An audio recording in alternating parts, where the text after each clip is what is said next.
Hello, അസ്സാം വലൈക്കും, നമസ്കാരം. ഞാൻ സുധീർ പ്രിൻസ് കരുനാഗപ്പള്ളി. സൗദി അറേബ്യയിലുള്ള എൻ്റെ പ്രവാസി സുഹൃത്തുക്കൾക്ക് വേണ്ടിയിട്ടാണ് ഞാൻ ഈ വീഡിയോ ചെയ്യുന്നത്. പ്രത്യേകിച്ച് സെയിൽസ് ഡിപ്പാർട്ട്മെൻറ്റിൽ വർക്ക് ചെയ്യുന്നവർക്കാണ്.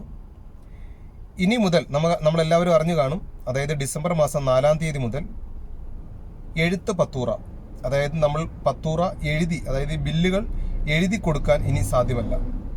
ഡിസംബർ മാസം 4-ാം തീയതി മുതൽ മസ്റ്റായിട്ടും നമ്മുടെ പത്തൂറകൾ കമ്പ്യൂട്ടറിലായിരിക്കണം.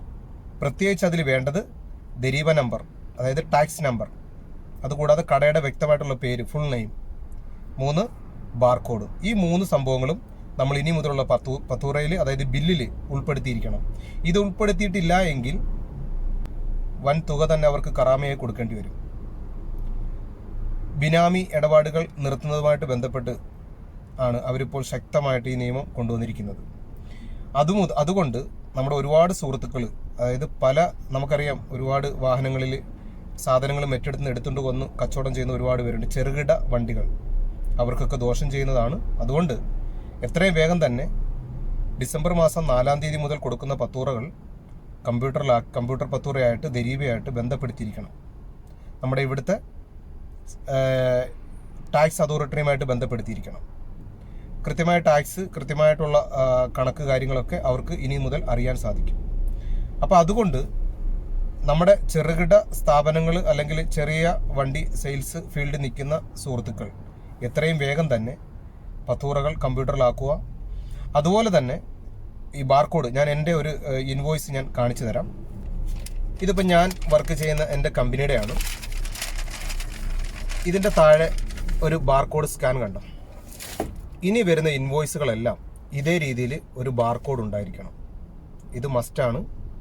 ഇതില്ല എങ്കിൽ അതിനും കറാമ ഉണ്ടാവും. അതുകൊണ്ട് ഈ ഡിസംബർ മാസം 4-ാം തീയതി വരെ നിലവിൽ എല്ലാവർക്കും അതുവരെയുള്ള ഇവർ ഇളവുകൾ കൊടുത്തിട്ടുണ്ട്. അതുകൊണ്ട് ദയവ് ചെയ്ത് എല്ലാവരും ഈ നിയമം പാലിക്കുക, കൃത്യമായി തന്നെ പോകുക. അതായത് സെയിൽസ് ഫീൽഡിൽ നിൽക്കുന്ന ഒരുപാട് സുഹൃത്തുക്കൾ എനിക്കറിയാം. പ്രത്യേകിച്ച് കമ്പനികളിൽ വർക്ക് ചെയ്യുന്ന സുഹൃത്തുക്കൾക്ക് ഇത് ബാധകമല്ല. അവരെല്ലാം കൃത്യമായിട്ട് തന്നെ ഇത് ചെയ്യുന്നുണ്ട്. ഞാൻ പ്രത്യേകമായിട്ട് പറയുന്നത് പുറത്തുള്ള, അതുപോലെ തന്നെ ഷോപ്പിലുള്ളവരും ശ്രദ്ധിക്കേണ്ട കാര്യം, ഇനി കൃത്യമായി തന്നെ ഇൻവോയ്സുകൾ, എന്ത് സാധനമാണോ നമ്മൾ കടകളിൽ എടുക്കുന്നത് അതിന് കൃത്യമായ രേഖ ഉണ്ടായിരിക്കണം. ഇനി മുതൽ ശ്രദ്ധിക്കേണ്ട കാര്യമാണ്. ഡിസംബർ മാസം 4-ാം തീയതി മുതൽ ഒരു എഴുത്ത് പത്തൂറ പോലും ഷോപ്പിൽ ഉണ്ടാവാൻ പാടില്ല. ഒരു പത്തൂറയെങ്കിലും പിടിക്കപ്പെട്ടാൽ അതിന് നമ്മൾ വലിയ ഒരു കറാമ നമ്മൾ കൊടുക്കേണ്ടി വരും. അതുകൊണ്ട് എല്ലാ സുഹൃത്തുക്കളും ശ്രദ്ധിക്കുക. ഇനി മുതൽ കമ്പ്യൂട്ടർ പത്തൂറ തന്നെ മേടിക്കാൻ, അതായത് ഷോപ്പിൽ സാധനം ഇറക്കുമ്പോൾ കമ്പ്യൂട്ടറിലെ ബില്ല് തന്നെ മേടിക്കാൻ ശ്രമിക്കുക. എന്ത് സാധനമാണ് ഇറക്കുന്നത് ആ സാധനത്തിൻ്റെ ബില്ല് കൃത്യമായി തന്നെ ചോദിച്ച് മേടിക്കുക. നിലവിൽ നമുക്കറിയാം, ഈ പത്തൂറയിൽ എഴുതി കൊടുക്കുന്നതും അതുപോലെ തന്നെ ഇതുപോലെ ഈ ബില്ലിൻ്റെ കൂടെ എന്തെങ്കിലും അഡീഷണൽ സാധനം എക്സ്ട്രാ കൊടുക്കുമ്പോൾ അതിൻ്റെ ബില്ല് കൂടി മേടിക്കാൻ ശ്രദ്ധിക്കുക. ബില്ലില്ലാതെ ഇനി മുതൽ എഴുതി ഒരു സാധനം പോലും ഡിസംബർ മാസം 4-ാം തീയതി മുതൽ ബില്ല്, ഏത് ഒരു ഐറ്റമാണ് നിങ്ങൾ എടുക്കുന്നതെങ്കിലും അതിൻ്റെ ബില്ല് മസ്റ്റായിട്ടും മേടിച്ചിരിക്കുക. ഇത്രമാത്രം പറഞ്ഞുകൊണ്ട് നിർത്തുന്നു. അസ്സലാമു അലൈക്കും.